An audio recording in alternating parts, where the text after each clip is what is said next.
देखिए, मीडिया इस टाइम गोदी मीडिया है, ये नारद मीडिया के रूप में बड़े बड़े करोड़ों अरबों के पैकेज लेकर, मैं कहना चाहता हूँ इसके देश के जितने इलेक्ट्रॉनिक मीडिया, उनके एक एक एंकर का देख लीजिए, उनके पास 100 करोड़ रुपए कहाँ से आ गया, कैसे आ गया वहाँ पर उनके पास। रही टिकैत जी की बात, टिकैत जी का परिवार, महेंद्र टिकैत जी अमर रहे, उन्होंने पूरा जीवन अन्नदाताओं की लड़ाई लड़ने का काम किया। वो जमीन के नेता हैं, आज भी वो आम नेता के रूप में आम अन्नदाता की बात को उठा रहे हैं। मैं कहना चाहता हूँ, अगर आज आपने किसी की आय की अगर इंक्वायरी करनी है तो अमित शाह की करिए, कैसे उसके लड़के के 50,000 से आज 100 करोड़ रुपए की उसकी कंपनी में आ गया, कैसे अडानी अंबानी आज पूरे इस कोरोना काल में जब सारी दुनिया अर्थव्यवस्था खत्म हो गई, दुनिया बर्बाद हो गई, बेरोजगार हो गई, उस समय अडानी अंबानी चौथे नंबर पर कैसे आ गए, इसकी आप इंक्वायरी करिए।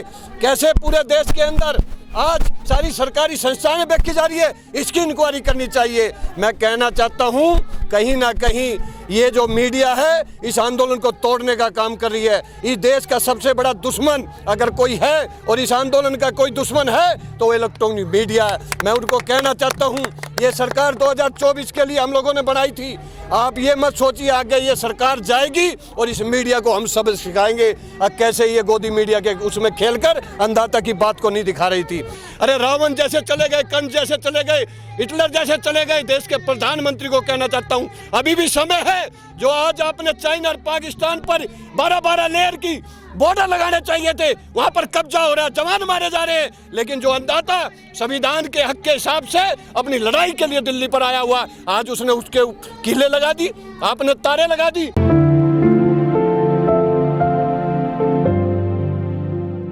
देखिए, आज 80 दिन हो गए इस आंदोलन को, और आपने कहा कि आंदोलन कमजोर होता जा रहा है और सरकार जो है बात नहीं करना चाह रही है। मैं आपको कहना चाहता हूं, ऐसा बिल्कुल भी नहीं है। अब ये आंदोलन राष्ट्रव्यापी इंटरनेशनल लेवल पर ये आंदोलन हो रहा है। जो देश की प्रधानमंत्री की रैलियों में करोड़ों रुपए लगाकर जितनी भीड़ नहीं आती थी, इतनी आज, चाहे वो छत्तीसगढ़ हो, हरियाणा हो, पंजाब हो, पूरे कर्नाटक हो, पूरे देश के अंदर आज इतनी बड़ी बड़ी खाप पंचायत है जिनमें 5-5, 10-10 लाख लोग, किसान, मजदूर सब आ रहे हैं। ये आंदोलन अब और संघर्ष की तरफ जा रहा है, ये दमन नहीं हो रहा। अब ये आंदोलन राष्ट्रव्यापी आंदोलन हो रहा है।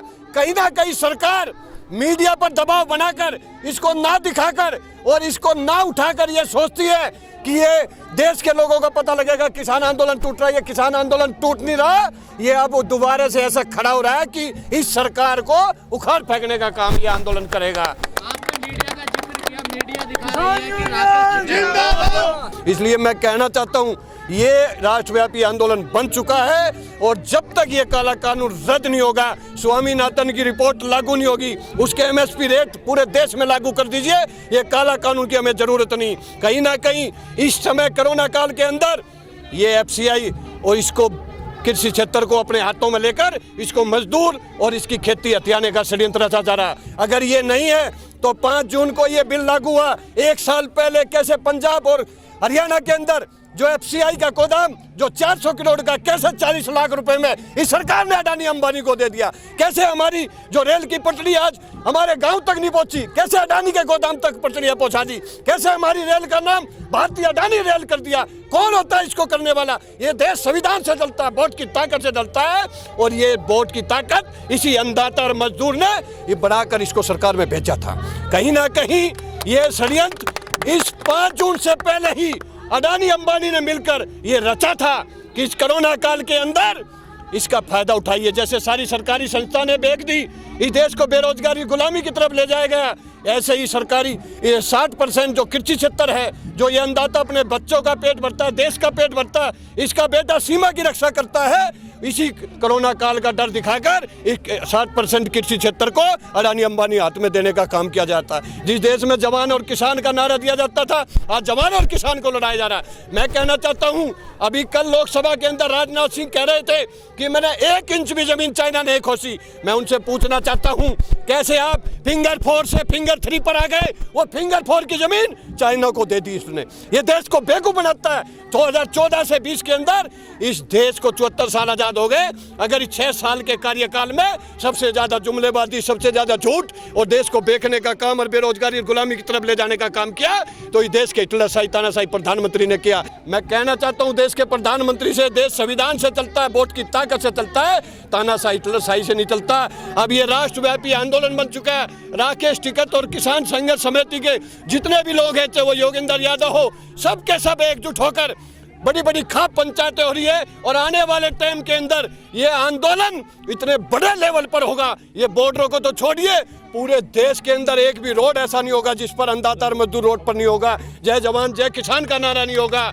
और आने वाले चुनाव के अंदर जो ये आज बंगाल के अंदर ईवीएम इस्तेमाल करने का षड्यंत्र रच रहे हैं, हिंदू मुस्लिम लड़ा रहे हैं। इन्होंने सोचा था कहीं ना कहीं 40 संगठन हैं, इनको आपस में लड़ा दिया जाएगा। इन्होंने हिंदू मुस्लिम की तरह सिखों को और हिंदू को लड़ाने का काम किया। लेकिन सिख भाइयों की मैं सलूट करता हूं, गुरु गोविंद सिंह के वंशजों को, जो उन्होंने हिंदुओं से ना लड़कर और हिंदू मुस्लिम सिख ईसाई अन्नदाताओं ने इतना मजबूत इस आंदोलन को कर दिया कि आज इस देश के प्रधानमंत्री को के पास जवाब नहीं है इसका जवाब देने के लिए। इसलिए मैं कहना चाहता हूं, विदेशी फंडिंग की बात करते हैं देश का प्रधानमंत्री जी, पीएम केयर फंड के अंदर उसका हिसाब दीजिए। चाइनीज कंपनी का पैसा है, वो मांगते हैं हमारे से। हम कहना चाहते हैं अन्नदाता का पैसा, अन्नदाता के परिवार है, इस देश का एक एक अन्नदाता मजदूर उसको दे रहा है, उसको ये खाना खिला रहा है, उसका ये लंगर लग रहा है। और आपके पास जो पीएम केयर फंड में है उसका हिसाब आपको देना चाहिए। कैसे चाइनीज कंपनी का पैसा आपने ले लिया? कहीं ना कहीं ये राष्ट्रव्यापी आंदोलन हो चुका है। ये देश का प्रधानमंत्री को मैं कहना चाहता हूँ, जो 26 जनवरी को जो राजनीति साजिश के तहत जो निक्करधारियों के भेष में जो आपने वहां अन्नदाता नकली बनाकर जो लाल किले पर तिरंगे का अपमान किया था, उसका इस देश की एक एक लोग जान चुके हैं और वो बर्दाश्त नहीं करेंगे। अन्नदाता का बेटा सीमा की रक्षा करता है, अपनी माँ की गोद सुनी कर तिरंगे में लिपट कर आता है और हम तिरंगा फैलाकर इस देश का मान सम्मान बढ़ाते हैं। हम तिरंगे का अपमान नहीं करते। हम कहना चाहते हैं, लाल किले पर जो भी था, जिसने भी ये गंदा काम किया, तिरंगे का अपमान किया, देश का अपमान किया, उसको आप कड़ी से कड़ी सजा दीजिए। लेकिन इस अन्नदाता के बॉर्डर पर आकर आपको माफी मांगनी पड़ेगी। ये धरती का भगवान है और जिस दिन धरती का भगवान रुष्ट हो गया, उसने खेती बंद कर दी 1 साल के लिए। देश में भूकंप और अकाल पड़ जाएगा, भूखमरी हो जाएगी। जिस दिन इस अन्नदाता के बेटे ने चाइना और पाकिस्तान के बॉर्डर से वापस आ गया, उस दिन इस देश पर कब्जा चाइना और पाकिस्तान का हो जाएगा। इसलिए मैं कहना चाहता हूं आपकी मीडिया के माध्यम से, अब ये आंदोलन कमजोर नहीं हो रहा। कभी आप सोचते मीडिया नहीं दिखा रही तो ये आंदोलन कमजोर हो रहा है। ये आंदोलन सोशल मीडिया, आप सबको मैं सलूट करता हूं, जो आज घर घर तक, पूरे देश तक, सरकार तक अगर आप पहुंचा रहे हो तो उसका आपको बहुत बहुत धन्यवाद ये अन्नदाता करेगा। और मैं राकेश टिकैत से कहना चाहता हूं, मैं यादव समाज का राष्ट्रीय अध्यक्ष हूं, पूरी टीम हमारे साथ है। देश का 26 करोड़ यादव भी हल और हथियार की जाती रही है, हमेशा देश के लिए लड़ी और देश के लिए मरी है। और आज वो राकेश टिकैत हो या किसान संघर्ष के सभी 40 संगठन हो, जब तक ये संघर्ष चलेगा, यादव समाज भी आपके साथ खड़ा रहेगा और काला कानून वापस कराकर ही दम लेगा। किसान